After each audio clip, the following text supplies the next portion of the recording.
السلام علیکم ورحمۃ اللہ وبرکاتہ۔ امید کرتی ہوں آپ سب خیریت سے ہوں گے۔ میں ہوں مدینہ فاطمہ۔ آج میں آپ کے ساتھ ایک ویڈیو اس لیے لے کر حاضر ہوئی ہوں بیکاز کل میں کچھ اسلامک بکس پڑھ رہی تھی تو اس میں ایک چیپٹر آ گیا 6 گنہگار عورتیں، جو میں ہوں، آپ ہیں، جو خواتین ہیں، وہ یہ ویڈیو ضرور دیکھیں۔ میں شروع کرتی ہوں۔ اعوذ باللہ من الشیطان الرجیم، بسم اللہ الرحمن الرحیم۔ حضور صلی اللہ علیہ وآلہ وسلم کا رونا۔ یہ حدیث بہت اہم باتوں پر مشتمل ہے۔ اس حدیث کو حافظ نے اپنی مشہور کتاب میں نقل فرمایا ہے۔ اس حدیث کا خلاصہ ہے کہ ایک مرتبہ حضرت علی اور حضرت فاطمہ رضی اللہ عنہ حضرت محمد صلی اللہ علیہ وآلہ وسلم سے ملنے کے لیے آپ صلی اللہ علیہ وآلہ وسلم کی خدمت میں حاضر ہوئے تو دیکھا کہ نبی کریم صلی اللہ علیہ وآلہ وسلم رو رہے تھے، اور حضرت علی رضی اللہ عنہ نے آپ صلی اللہ علیہ وآلہ وسلم کی یہ حالت دیکھی تو عرض کیا، یا رسول اللہ صلی اللہ علیہ وآلہ وسلم، میرے ماں باپ آپ صلی اللہ علیہ وآلہ وسلم پر قربان ہوں، آپ کو کس چیز نے رلایا ہے اور کس بنا پر آپ صلی اللہ علیہ وآلہ وسلم اتنا رو رہے ہیں؟ آپ صلی اللہ علیہ وآلہ وسلم نے جواب میں فرمایا، میں نے شب معراج میں اپنی امت کی عورتوں کو جہنم کے اندر قسم قسم کے عذابوں میں مبتلا دیکھا، اور ان کو جو عذاب ہو رہا تھا وہ اتنا شدید اور ہولناک تھا کہ اس عذاب کی تصویر سے مجھے رونا آ رہا ہے۔ اللہ اکبر! ایسا کیا عورتوں نے کام کیا تھا کہ ان کو اتنا شدید عذاب ملا؟ تو وہی میں آپ کو اپنی آنے والی ویڈیوز میں اس ویڈیو میں ڈیٹیل میں بتاؤں گی۔ تو امت پر آپ صلی اللہ علیہ وآلہ وسلم کی شفقت۔ سرکار دو عالم صلی اللہ علیہ وآلہ وسلم کی امت پر اتنی شفقت ہے کہ ہم اس کا اندازہ بھی نہیں لگا سکتے۔ بے شک مثلاً ایک انتہائی مہربان اور شفیق ماں جو اپنی اولاد پر جان قربان کر دینے والی ہو، اگر وہ ماں اپنی اولاد کو جیل کے اندر سخت قسم کی سزائیں سہتے ہوئے دیکھے تو یقیناً اس ماں کا کلیجہ منہ کو آ جائے گا، اور ان سزاؤں کو دیکھ کر وہ ماں یقیناً رو پڑے گی۔ حضور صلی اللہ علیہ وآلہ وسلم کی شفقت اور محبت تو ساری دنیا کی ماؤں سے کہیں زیادہ بڑھ کر ہے، بے شک۔ اس لیے آپ صلی اللہ علیہ وآلہ وسلم نے فرمایا کہ میں نے اپنی امت کی عورتوں کو جب ہولناک عذاب میں مبتلا پایا تو اس کی وجہ سے مجھے رونا آ رہا ہے کہ میری امت کی عورتوں پر اس طرح کا ہولناک عذاب ہوگا۔ اللہ ہم سب کو، ہم تمام مسلمان عورتوں کو اپنے عذاب سے پناہ دے اور ہمیں صراط المستقیم پر چلنے کی توفیق عطا فرمائے، اور جو اس نے ہمیں حکم دیا اس پر عمل کرنے کی توفیق عطا فرمائے، آمین۔ عذاب قبر کا ایک عبرتناک واقعہ۔ مجھے عذاب قبر سے متعلق ایک واقعہ یاد آیا۔ یہ واقعہ گلگت میں پیش آیا تھا۔ ایک شخص قبرستان کے پاس سے گزر رہا تھا۔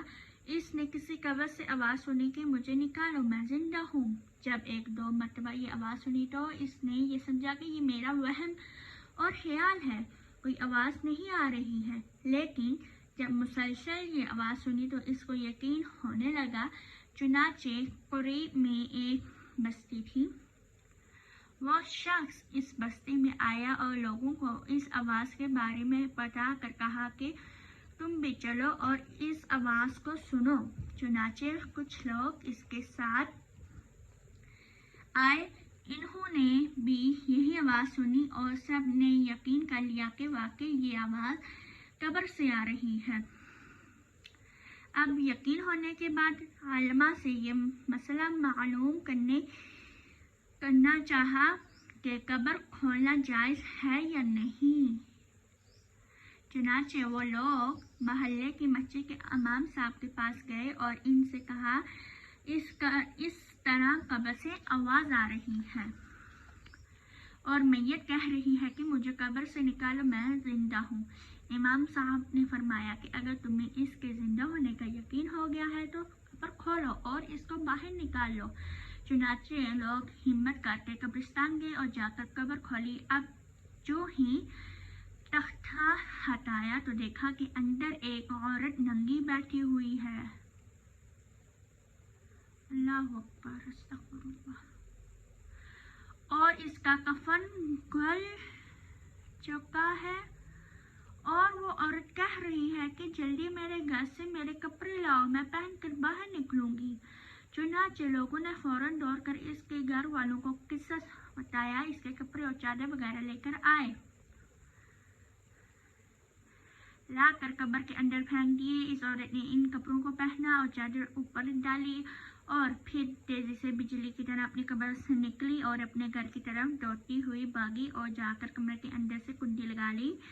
और जो लोग कब्रिस्तान आए थे वो भी दौड़कर इसके घर पहुंचे। अब इनको वहां जाकर मालूम हुआ कि इसने कमरे की कुंडी लगा ली है। इन लोगों ने दस्तक देके कुंडी खोलो और अंदर से इस औरत ने जवाब दिया, मैं कुंडी तो खोलूंगी लेकिन कमरे में वो शख्स दाखिल हो जिसके अंदर मुझे देखने की ताब हो।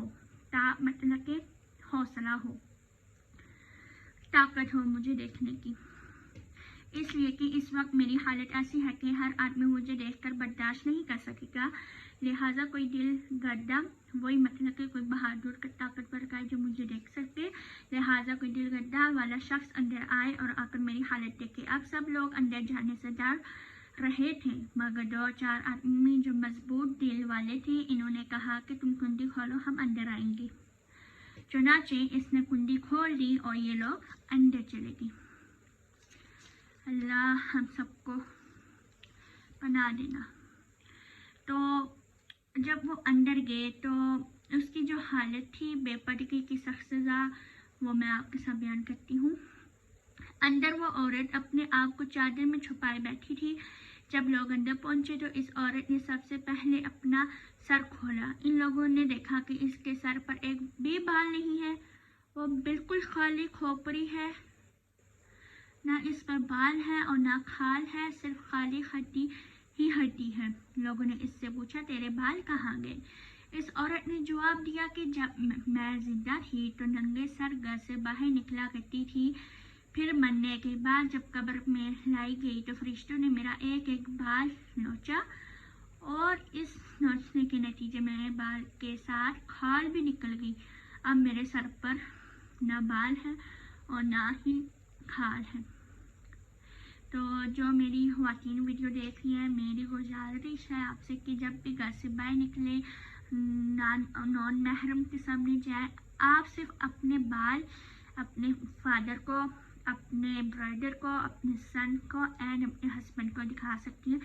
इन 4 शख्स के अलावा आपके बाल देखना किसी को इजाज़त नहीं है, चाहे वो आपका चचा ज़ाद भाई हो, फुप्पी ज़ाद भाई हो, खाला ज़ाद हो, ताया ज़ाद हो, मामू ज़ाद हो, जो मर्जी हो, आपके वो बाल नहीं देख सकता। बस 4 बंदों पे हमारे बाल दिखना जायज़ है, वो मैंने आपको बता दिए हैं। लिपस्टिक लगा कर ना महरम के सामने जाने की सज़ा, वो लिपस्टिक भी लगा कर जाती थी। इसके बाद इस औरत ने अपना मुंह खोला।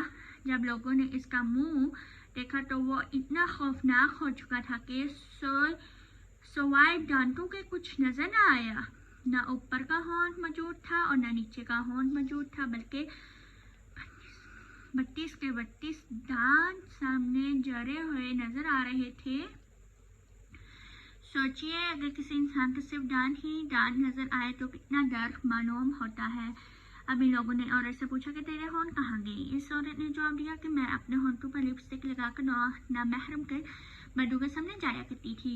इसकी सज़ा में मेरे होंठ काट लिए गए, इसलिए अब मेरे चेहरे पर होंठ नहीं है। अस्तगफिरुल्लाह या माफ़ी या में अज़ाब कब्र से अपने आज़ाब से महफूज रखना में सुबह में।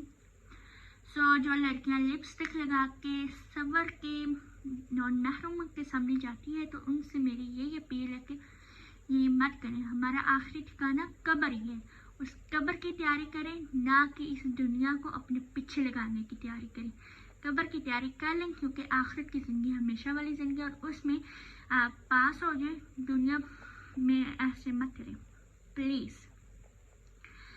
नेल पॉलिश लगा कर नामहरम के सामने जाने की सजा। इसके बाद इस औरत ने अपने हाथ और पाँव की उंगलियां खोली तो लोगों ने देखा कि इसके हाथ और पैरों की उंगलियों में एक भी नाखून नहीं था, तमाम उंगलियों के नाखून गायब थी। इससे पूछा, तेरी उंगलियों के नाखून कहाँ गए? इस औरत ने जवाब दिया, नेल पॉलिश लगाने की वजह से मेरा एक नाखून खींच लिया गया है, चुना के मैं ये सारे काम करके गैस से बाहर निकला करती थी।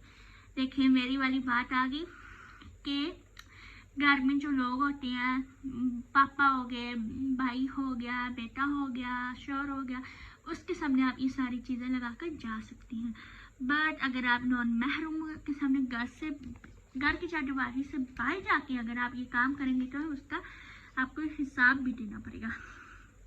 इसलिए जैसे ही मैं मरने के बाद कब्र में पहुंची तो मेरे साथ ये मामला किया गया और मुझे ये सज़ा मिली कि मेरे सर के बाल नोच लिए गए, होंठ काट लिए गए और नाखून भी खींच लिए गए। इतनी बातें करने के बाद वो फिर बेहोश हुई और मुर्दा बेजान होकर जैसे लाश बन गई।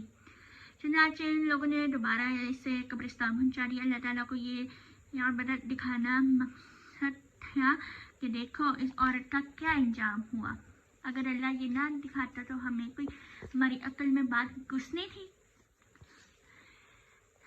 और इसको कितना होलनाक अज़ाब दिया गया। बेपर्दा ख़वातीन इस वाक़े से इबरत हासिल करें और गुनाहों से तौबा करें। नाज़रीन, मेरी ये वीडियो को लाइक कर दें, कमेंट कर दें, अपने फ्रेंड्स फैमिली मेम्बर्स के साथ शेयर कर दें ताकि आपकी वजह से उन तक ये मामूलात पहुँच सके। और मेरे चैनल को सब्सक्राइब कर दें और साथ ही बेल आइकन को क्लिक कर दें।